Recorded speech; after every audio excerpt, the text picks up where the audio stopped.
Welcome back, everyone. Well, joining me today is somebody who's welcome here at Look TV anytime, anytime. And the reason is that for probably the last 15, 16 years, Duane Vaughn here has been the executive director of a nonprofit in Glens Falls that really you should know about and we should support. It's called the Wait House. So welcome back, Duane. Thanks for having me. Oh, you're welcome. Like I said, you're welcome anytime. Yeah. For some of our viewers who may not know about Wait House, you've been involved since 2003. I was trying to do the math real fast. Yeah. It was close. I was close, right? Okay. Tell us about Wait House. Now, Wait House is an emergency shelter program and a transitional living program for youth ages 16 to 21. And our transitional living program actually is for not only for girls 16 to 21, but also if they have children are welcome. And this is to prevent children, that's hard to, but they are children, from being homeless, correct? That's correct. So this is a real safety net for anyone in that age group. Absolutely, yeah. We've had 1,400 kids in our program since 2003 and with the TLP, and that's about over 30,000 bed nights. Holy mackerel, Duane. Well, first, you have mixed emotions about this, Sure. right? It's wonderful that you're there, and it's too bad that it needs to be there, right? Yeah, we'd like to be out of business. Yeah, great. yeah, Looking for another job. I hear you. Hey, now, I remember there was one shelter to start with, and I recall back in 2010, we covered it when you opened the second shelter. Yep. What's the difference between the two? Well, the one that we opened in 2003, we opened the day after Christmas in 2003. That's emergency shelter program. So that's really crisis intervention. That's for kids to stay for up to 30 days, possibly to 60.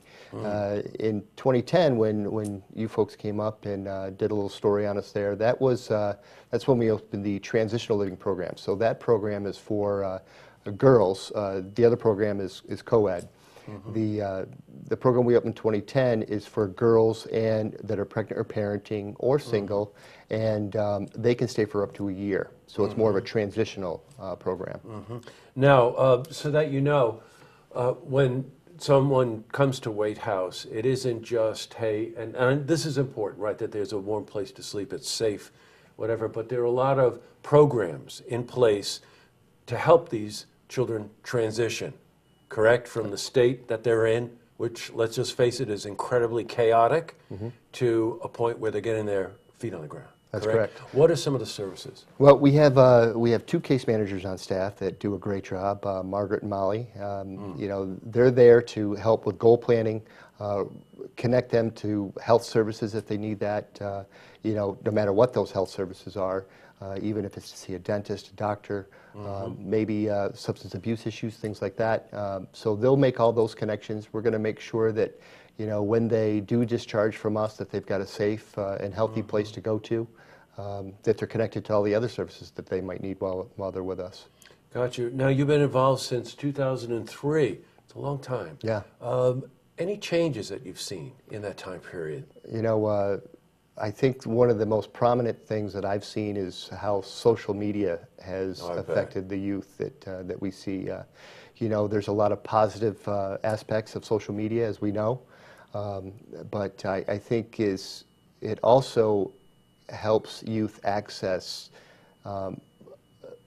things that can help them make poor decisions and destructive decisions and bring more chaos into their life.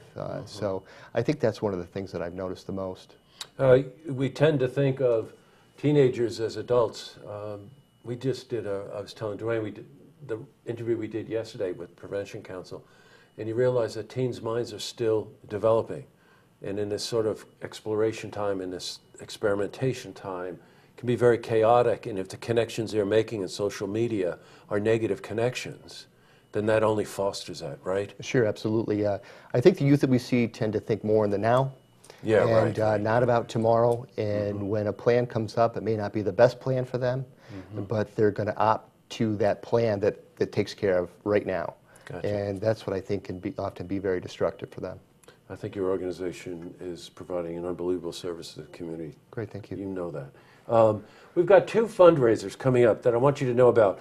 And as I stated up front, Wait House is a non-profit organization. So all the money from these events goes to helping with operating costs and helping build a bridge, right? As you and I were talking earlier. It's really a bridge to help get these children off the street, get them out of danger, provide a safety net, provide transitional services, and get them on their feet. That's perfectly said. Oh, well, thanks to you. We've got something called Pizza, Wings, and Basket of Things, and it's a Chinese auction. I didn't know the Chinese like pizza.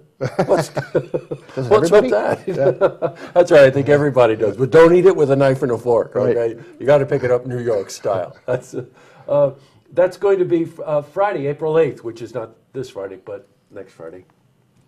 Heritage Hall, which is right at the Glens Falls Civic Center. It's only $25, and that includes the admission, and what else is going on? It includes pizza, cookies, chicken wings, beverages of all sorts, all complimentary that come with your ticket price. And the Chinese auction, we usually have about 400 people at this. Yeah, so, I know. If somebody wants to come, I really suggest they get a hold of us and get a ticket. Good, yeah, please reserve this if you can. And I remember this from many, many years.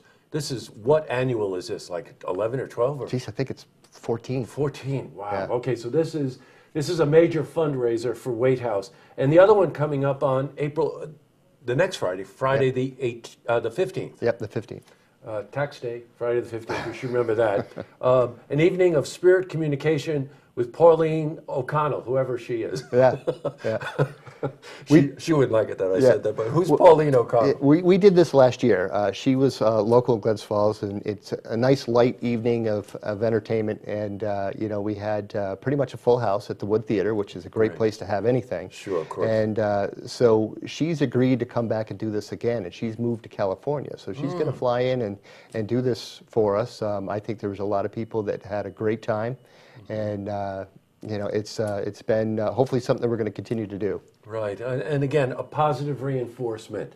You're talking about spiritual communication. Yeah. That's pretty positive, Yeah, yeah. right?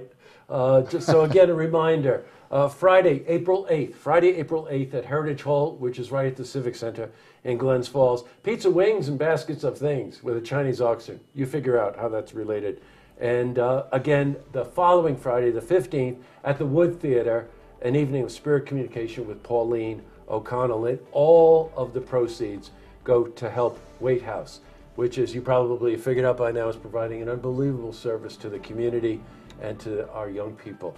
So, Duane, great to see you as always. Well, thank you for having me. It's Yeah, great. thanks for coming in, and you're back. Welcome back anytime you want to come. Thanks. Okay? Alrighty. Good to see you. To see this interview again, you can head to our website, looktvonline.com.